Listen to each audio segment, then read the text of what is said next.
Yep. Joining me now is Texas Congressman Jody Arrington. He's the Budget Committee Chairman, House Budget Committee Chairman, and member of the House Ways and Means and Joint Economic Committees. Mr. Chairman, it's great to see you this morning.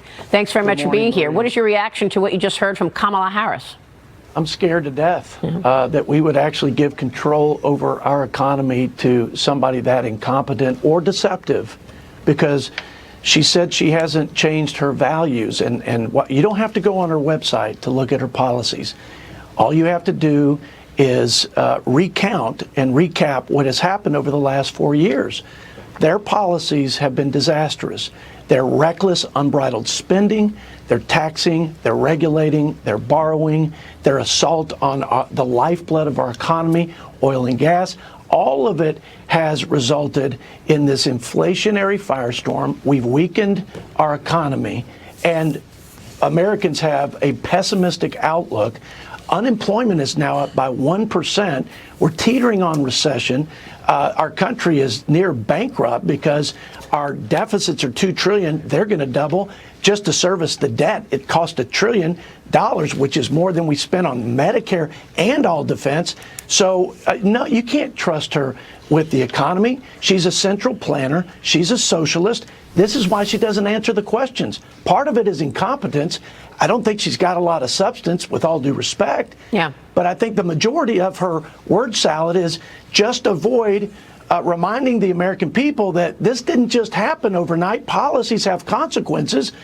And it was her policies, along with Joe Biden, that gave us this current condition that's unsustainable. Yeah, and you know, she tries to flip-flop on the small issue of fracking, as if that's the whole issue in the oil and gas industry. I mean, any administration can actually slow down oil and gas production through other things: lease policy, pipeline regulation, LNG plant licensing. There are a lot of ways to slow down the oil and gas industry. And she's saying just because she's flip-flopping and she won't ban fracking, as if that's anything. It's a small thing in a larger policy program. But I want to get your take on where we go from here in terms of the budget, sir, because House Speaker Mike Johnson's stopgap funding bill failed in the House yesterday. 14 Republicans voted against it. 3 Democrats voted in favor. The measure, of course, would have funded the government for another 6 months, averting an October 1st shutdown, but it would have also required proof of citizenship to register to vote. That drew some bipartisan opposition to the bill being linked to the SAVE Act. Mr. Chairman, I mean, what's the problem? Why can't we stick to the laws of the land and ensure that only citizens are voting?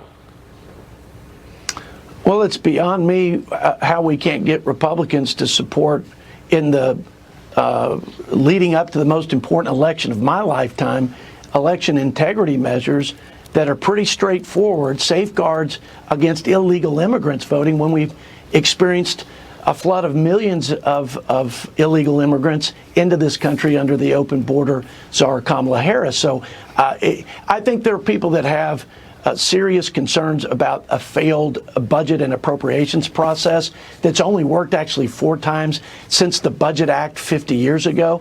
I think people have serious and legitimate concerns about taking a real fight on border security to the Democrats. But I thought this was straightforward. I think going forward, we ought to put our balanced budget that we've passed now twice out of the Budget Committee that reduces spending, which we never talk about, by the way, even in Republican circles. We reduced spending $15 trillion. We put our country on a path to balance. We reduced the debt to GDP by 50 points. We increase the GDP by 1%, which saves us $3 trillion. We ought to put our balanced budget on the floor, and we ought to put Joe Biden and Kamala Harris's budget, which will reveal, by the way, what she really believes and what her plans are: highest levels of sustained spending, taxing, and borrowing. It's more of the same disastrous economic policies. Well, Corey Mills was with me on Sunday, and he was against attaching the SAVE Act to the CR because he said it's not going anywhere. Anyway, in the Senate, here's that with Brian Stile, who actually doesn't want to shut down the government. Watch. Yeah, I think the Speaker's play call to attach the SAVE Act to the CR and to jam it to the Senate and put it in the Senate's lap is the right play call. I think he'll ultimately have an opportunity to bring it to the floor. And I think at the end of the day, we'll pass it because the American people want to see us move forward on the SAVE Act to secure the election and force the Senate to act on it. Corey We've Mills, how already does this passed the SAVE Act. We've already passed the SAVE Act July 10th. And actually, I would argue if we truly cared about election integrity, Brian Stahl had a better bill, in my opinion, the ACE Act, that was dropped July of 2023. That would have given us enough time to actually pass it and implement it. Now we want to act like we care about election integrity 120 days out and attach it to the last CR. What about the previous CRs? So at this point, is it dead?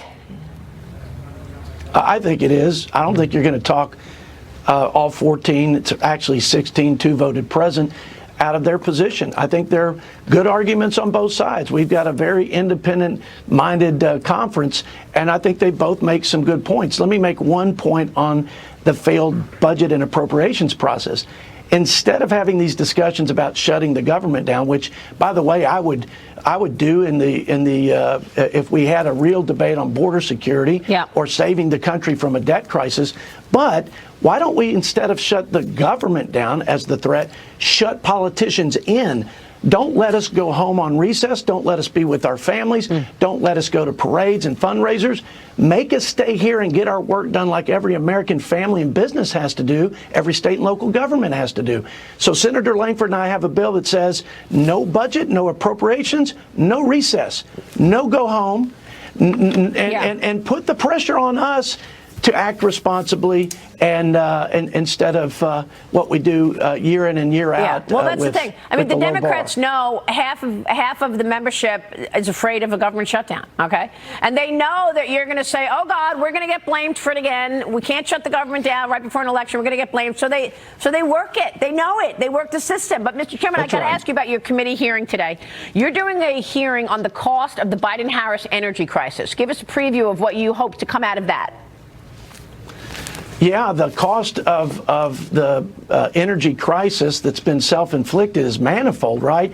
We're more dependent on foreign sources of energy, which is a national security implication.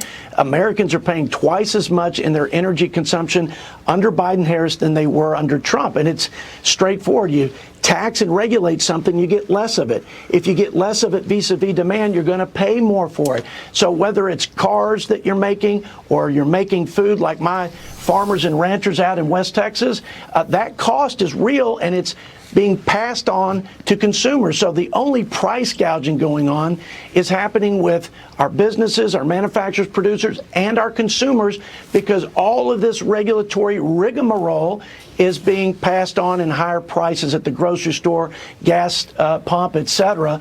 And so it's a huge part of the economic failures of this administration.